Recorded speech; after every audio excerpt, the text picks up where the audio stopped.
no podía solventar en realidad el precio de la insulina. Nunca me quejaba, nunca hablaba, nomás estaba yo clavada en mí, ¿verdad?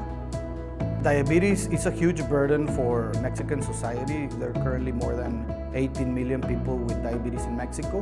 When people are diagnosed with diabetes, they have two options. Either go to private care, which is very expensive, or go to just government, very basic clinics, which is very difficult to manage. They have to go to the endocrinologist, they have to go to the pharmacy, they have to go to the nutritionist, to the psychologist. What this creates for a low-income person is more expenses.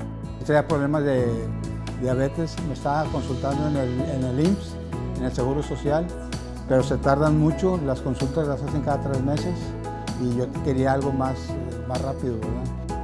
The injustice is that money is the predictor of well-being. Why we don't have the McDonald's for diabetes care, a place where it's so easy, so accessible to access care. Clínicas del Azúcar is a very innovative one-stop shop, low cost for diabetes care. We're in Mexico, and currently we're the largest private provider of diabetes care in the country.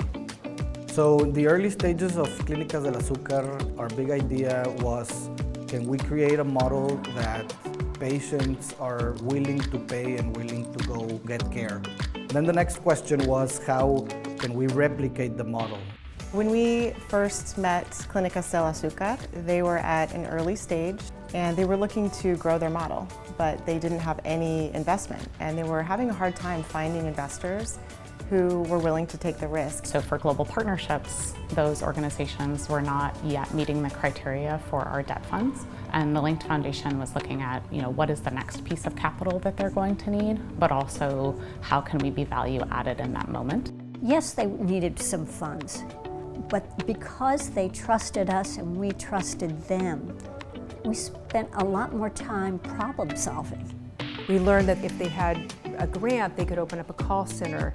They could be closer to the patients, they could have better adherence to their program, as well as see reductions in A1C levels. In addition, we were able to bring in global partnerships, who were the first debt financiers of Clínicas del Azúcar. The grant that the Linked Foundation provided to global partnerships, we were able to structure as a loan. They were able to kind of flex that muscle before actually formally getting fund investment. We opened clinics number 6 and number 7 with the funding, and that helped us prove that our model was not only scalable, but also it could be replicated with loan funding. To achieve high impact, you always have to have someone that's pushing you in a good way. With Link Foundation, they were not only supporting us with capital, but they were also supporting us with mentoring, with connections. Since that time, they've opened up clinics in 22 states across Mexico. We're very, very proud of what they've been able to accomplish. Estoy muy agradecida porque siendo una persona ya adulta, pensé que no me iban a dar esta oportunidad. Aquí hay mucho tacto con el paciente y tacto con nosotros como empleados. Aquí tienes todos los servicios, te tratan muy bien, te ponen mucha atención, lo que no es en el Seguro Social. Pues hago el sacrificio, pero no la quiero dejar porque pues llevo todo mi control aquí. What's next for Clínicas? Well, we think we're just starting. We started as every person from Mexico should have access to specialized care. Our next phase is every person in the world should have access to specialized care. And hopefully in the next decade, we can find the cure.